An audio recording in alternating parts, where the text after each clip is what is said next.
Monsieur le Président, bonsoir. Monsieur le Ministre, mes chers collègues, la délégation sénatoriale aux Outre-mer a publié il y a tout juste 18 mois un rapport très intéressant sur la politique du logement dans les Outre-mer.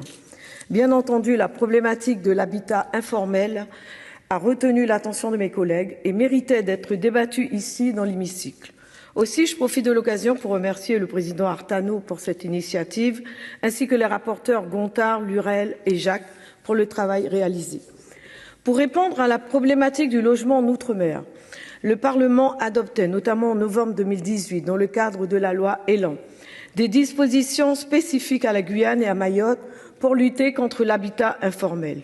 Le législateur donnait ainsi aux représentants de l'État de Guyane et de Mayotte le pouvoir d'ordonner aux occupants des habitats informels d'évacuer les lieux et aux propriétaires de procéder à la démolition des structures dès lors qu'elles présentent des risques graves pour la salubrité, la sécurité ou la tranquillité publique. La nouveauté résidait dans le fait que les préfets pouvaient ordonner les démolitions sans passer par une décision judiciaire. Nous pouvons le dire, la loi Elan a suscité un formidable espoir au sein de nos populations éprouvées par le développement des habitats sans droit ni titre. La Guyane et Mayotte sont confrontées à l'accroissement de l'habitat spontané qui se développe sous la pression démographique, conséquence d'une très forte immigration. En Guyane, un logement sur 4 a été construit sans droit ni titre. À Saint-Laurent-du-Maroni, commune frontalière avec le Suriname, l'habitat informel représente 60% des logements. Aussi, dès que la mairie, par exemple, envisage un projet de construction, le terrain est occupé. Il en est de même pour une opération d'intérêt national dont la mission première est d'enrayer la dynamique du logement informel et anticiper la démographie galopante en créant près de 30 000 logements d'ici 2030.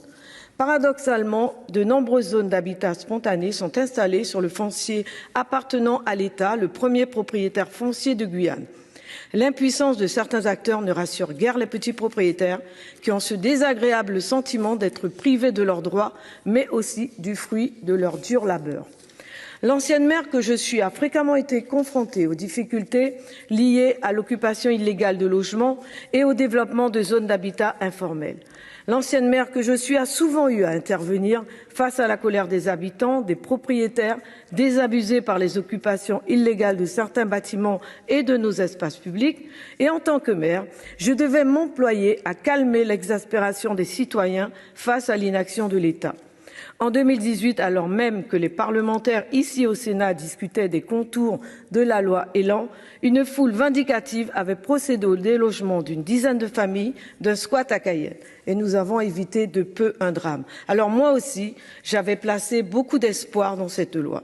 4 ans après, quel bilan pouvons-nous tirer de cette loi ? En s'appuyant sur l'article 197 de la loi Elan, les préfets de Guyane et de Mayotte ont certes ordonné la démolition de plusieurs zones d'habitat spontané. Des opérations ont permis de raser des dizaines de squats où se côtoyaient insalubrité, misère et insécurité. Mais nous devons avoir la franchise et l'honnêteté de dire que ces opérations n'ont malheureusement pas eu les résultats escomptés. Face à la pression migratoire qui frappe ces deux territoires et à la multiplication des contentieux qui ralentissent ces procédures, plusieurs limites sont à souligner. À Mayotte comme en Guyane, le législateur a voulu, au travers de cette loi, faciliter l'expulsion des occupants de terrain sans droit ni titre. Mais le passage de la théorie à la pratique est bien plus complexe que prévu. En effet, dans un élan humaniste, le législateur a conditionné les expulsions à des propositions de relogement. Mais les préfectures ne sont pas en mesure de proposer des solutions de relogement aux familles. Par conséquent, les opérations d'évacuation aboutissent systématiquement à la reconstruction de nouvelles zones. Les habitants errent d'un squat à un autre. J'insisterai donc sur ce point. La Guyane n'est pas en mesure de proposer des solutions de relogement aux habitants délogés. En raison d'une offre de logements quantitativement insuffisante, la Guyane n'est déjà pas en mesure de répondre à la demande en matière de logement de nos compatriotes et depuis 20 ans, l'habitat informel progresse bien plus vite que le logement légal. Par conséquent, je me réjouis de ce débat, mais également de l'examen demandé par notre groupe RDPI de la proposition de loi adoptée par l'Assemblée nationale visant à protéger les logements contre l'occupation illicite. Nous devons chercher de nouvelles adaptations afin que l'état de droit puisse s'exercer pleinement en Guyane comme à Mayotte, mais aussi dans tous les territoires face aux occupations illicites. Il n'est pas acceptable que certains territoires de la République continuent à livrer seuls ce combat contre l'habitat informel. Pour conclure, je voudrais rappeler ces quelques mots de l'ancien président de la République, François Mitterrand.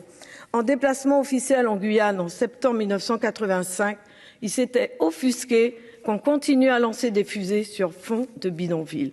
Près de 40 ans plus tard, les fusées décollent toujours. Les zones d'habitat informel, elles, se multiplient à la vitesse d'un lanceur au décollage. Voilà, Monsieur le Ministre, rien n'a changé depuis plus de 40 ans. Voilà ce que je voulais exprimer ce soir.